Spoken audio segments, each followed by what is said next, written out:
उज्जैन पहुंचे प्रेमानंद महाराज ने एक बार फिर ऐसा बयान दिया जिससे विवाद गहरा गया। एक बार पहले भी भगवताचार्य ऐसा बयान दे चुके हैं। अब इस पर सवाल भी उठ रहे हैं कि भागवत कथा में प्रभु भक्ति की बजाय भड़काऊ भाषण देकर कहीं अपनी पब्लिसिटी तो नहीं कर रहे। जिस बयान पर 2 महीने पहले बवाल मचा था, एक बार फिर से महामंडलेश्वर प्रेमानंद पुरी ने वही बयान दिया है। दरअसल प्रेमानंद पुरी ने कहा कि हम संख्या बल के आधार पर घटते जा रहे हैं। देश जब आजाद हुआ था तो उनकी संख्या 2 करोड़ थी, अब 38 करोड़ हो चुकी है। अब हिंदुओं को जागने की जरूरत है, क्योंकि जब वह संख्या बल में ज्यादा हो जाएंगे तब वह आपके घर की कुंडी खड़खड़ाएंगे, आपकी सुंदर बहन बेटी को उठा ले जाएंगे। जो आज पाकिस्तान में हो रहा है, कल हमारे देश में भी होगा। सुनने में तो यह बयान किसी हिंदूवादी नेता का लग रहा है, लेकिन वास्तविकता में ये बात किसी आम सभा में नहीं बल्कि बड़नगर रोड पर स्थित अर्जी वाले हनुमान मंदिर पर चल रही श्रीमद् भागवत कथा के दौरान निरंजनी अखाड़े के महामंडलेश्वर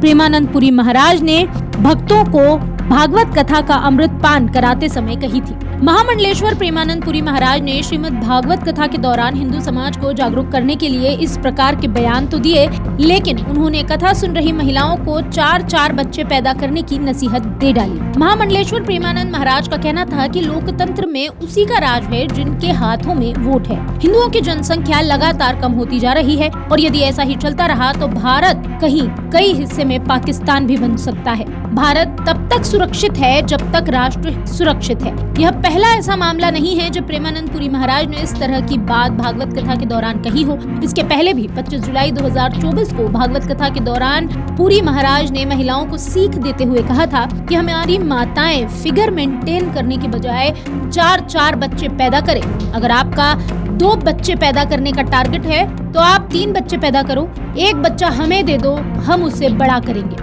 उत्तर प्रदेश के 17 जिले अब हिंदू धर्म के नहीं रहे। असम में 5 लाख लोगों के पास पासपोर्ट वीजा नहीं। बंगाल के लोग भी इस समस्या से जूझ रहे हैं। याद रहे कि अर्जी वाले हनुमान मंदिर पर श्रावण मास के दौरान विभिन्न कार्यक्रम आयोजित किए गए थे, जिसमें श्रीमद् भागवत कथा, श्री राम कथा के साथ ही शिव पुराण जैसे आयोजन भी हुए थे।